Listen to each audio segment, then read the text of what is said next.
We're moving into a time where AI and the advent and acceleration of AI and automation is just kind of, it's everywhere. It's unavoidable. And I think now's the time for us to lean into our gifts. Hi, everyone. I am super excited because today we are going to talk about profiles.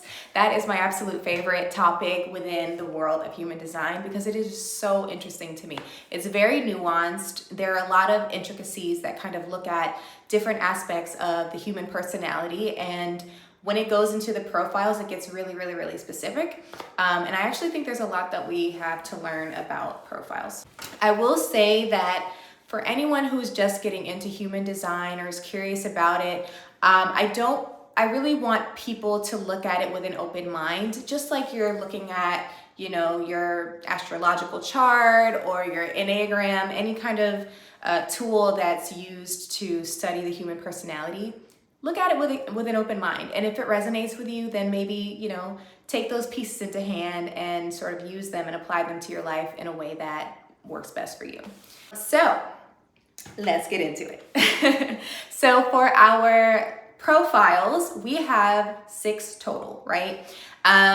We like to look at those profiles as part of the 6-point hexagram. So there's a bottom half and an upper half. The bottom half, which we call the lower trigram, consists of the first 3 profiles. The first one is going to be our investigator. Now, our investigator is our researcher. This person really loves to do their homework and have a really deep understanding of life and how to navigate life, or just have a really deep understanding of things that matter to them, right? So they take their interests very seriously in that they just do the homework and they know what it is that they're talking about. So for line 2, we have our hermits. Now, our hermits are sort of our quiet geniuses. They're just sort of naturally talented and naturally gifted at pretty much everything, it seems sometimes. This person usually likes to do things their own way. They're not really open to people kind of coming into their aura or their field and telling them how to operate.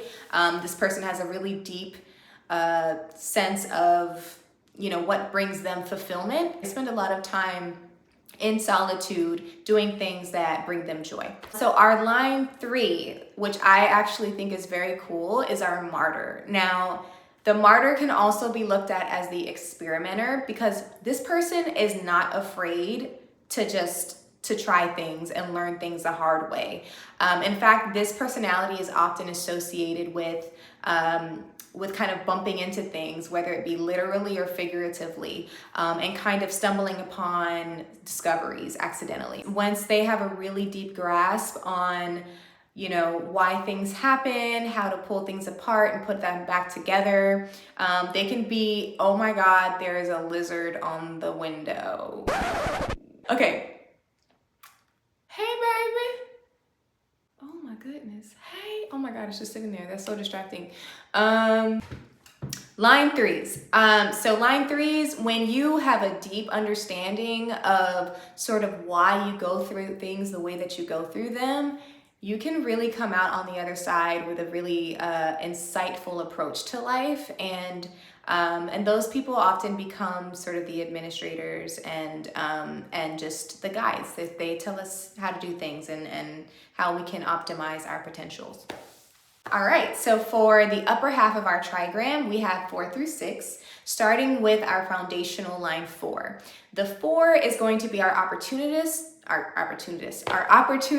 or is also looked at as the networker. Now, this person really, really, really values their relationships. In fact, the quality of their life is directly tied to the quality of their relationships. And it's through those relationships that they kind of gain momentum in life. They gain a lot of opportunities through their connections, and also tying into, the strategy of a line 4, whether they're a manifestor, a manifesting generator, it's really important that you look into how those relationships affect your life. It's also really important that the line 4 is connected to the right relationships, because the wrong relationships will kind of lead them on a path towards their not self, and that's not what we want. So our line 5 is our heretic. This person is also looked at as the problem solver. Now, I want to mention that with line 5 as well as line 2, there are fields of projection. So for line 5, the projection has to do with people sort of projecting their solutions onto the line 5. So the line 5 has this kind of savior complex that isn't really what they want. It just kind of is, it happens naturally because that's how people view them. They view them as this person that can fix their problems and just give them the answers to life, right? And this is oftentimes because that line 5 does have a lot of the answers to the questions of life, or if it's a work-related project, this person usually does have insights that help guide the team the right way. But it's also really important that the line 5 doesn't lean too deeply into those projections, because that can lead into sort of ruining their reputation if they don't have the answers. So it's really important that the line 5 sets healthy boundaries. And then last but not least, line 6 are role models. I think role models are so cool. So they actually live their lives in 3 different stages. The first stage is actually that line 3 martyr stage. So from age 0 to about 30, they're living through that martyr stage where they're going through trial and error. They're learning things the hard way. And then in that second phase of life, which is usually from about ages to 30 to 50, they are really just applying everything that they learned in their formative years, or in their, in their years 0 through 30, and applying them in a way that makes sense for them. They're actually focused on healing and just resting and just, taking it all in and kind of entering that newer, more mature part of their life. When you get to the latter part of their life, they are sort of called to share their wisdom with the rest of the world, or the rest, their peers, the people around them. That the line 6 role model really has a lot of insightful wisdom that was gained through experience. So those are our role models. So that was a quick rundown of our profiles. My favorite metaphor for explaining this is the house metaphor. So if running back to our line 1, the bottom of that hexagram, our foundation, this person can be viewed as the person that is in the basement, right? Because if we're looking at the house from a first level and a second level, the lines 1 through 3 are going to be on the first floor, or the bottom half of the house, and lines 4 through 6 are going to be on the top half. So our line 1 investigator is probably going to be tucked off, in the basement, doing research, trying to figure out how everything works out. If we're looking at, how someone would build a house, that person is looking at how the beams are supporting the house and just the foundational structure of the house. They want to know the ins and outs of it. They want to know all the deets. And knowing that provides them security, and just knowing that they have a safe home. So the line 2, our hermit, is docked off somewhere also. They are probably, in their room, or if, since we're talking about the bottom half of the house, maybe they're outside gardening. And that, speaking of the projection fields that I mentioned before, that line 2 is going to have the projection where people can see what they're doing, right? Like that person who may be gardening, that line 2, they may be gardening and they're doing that to fulfill their own purpose, their own joy. They're doing that because they really enjoy it. And maybe they have a big garden and it's beautiful and everyone is just like, wow, that person is a really great gardener, a really talented gardener. So the projection kind of comes from, people just watching them do their own thing, and they're enjoying it. They're enjoying doing their thing, but they're not really focused on the eyes watching them. So that's line 2. Line 3 is our martyr. This person is breaking stuff apart. breaking stuff, putting them back together, got experiments all around the house. You know, they are really here to like understand why things work the way they work. They are here to connect the dots. That is what they're doing. And those three are on the bottom half of the house. So on the second floor, we have our line 4, Opportunist, networker. This person, let's just say that they're upstairs, you know, having a cocktail with their friends, maybe on the balcony. And they're very friendly people, for one. Line 4s are typically very friendly. So they do have a knack for just, you know, being sociable humans. But they're really at their best when they find the humans that they really like and that, you know, nourish them and help them become better people. Those are the ones that they kind of keep close within their network. And then you have the line 5. This line, why am I drawing a blank? It usually happens every video. Oh, our line 5 is our Heretic.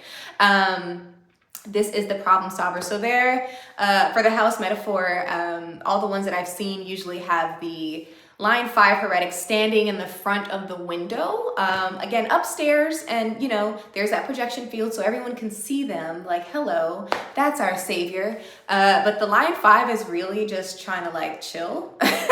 They're like, okay, I do have a lot of answers. I do have a lot of insights on things, and yes, I can help you with this thing, but you know, don't take it too far. Like, don't expect me to have all the answers. And, you know, a lot of times when people are seeking advice or guidance from this person, you know, once they receive their guidance, they're kind of just like, whatever. Like the line 5 ends up being ignored and kind of put to the side, which, you know, if they're secure within themselves, if they're living their higher expression, they're okay with that, you know?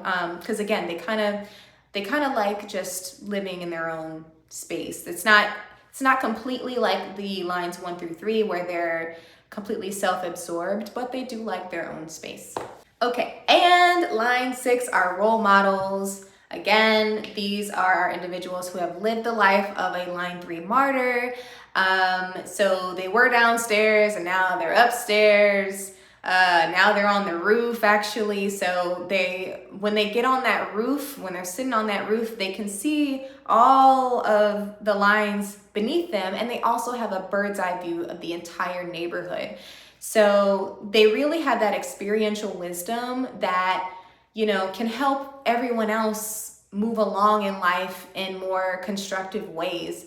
So towards the end of that life phase of a role model, they actually come back down from the roof and share their knowledge with the rest of the house. So I hope that made sense to you all, because I love what I'm learning. And as a line 2-4 who really understands all of this and really resonates deeply with it, I've been using it to connect dots in my own life and really just find my own personal transformation my own way. All right, so that is the end of the profiles video. I hope you enjoyed it. I hope it was insightful for you. I do have more provided in my store, linked below. You can just click on the link and it'll take you to the Human Design Advantage, something I poured a lot of time and energy into, and that I created for people who may not understand their energy quite like they want to, especially creators. You know, I think we're moving into a time where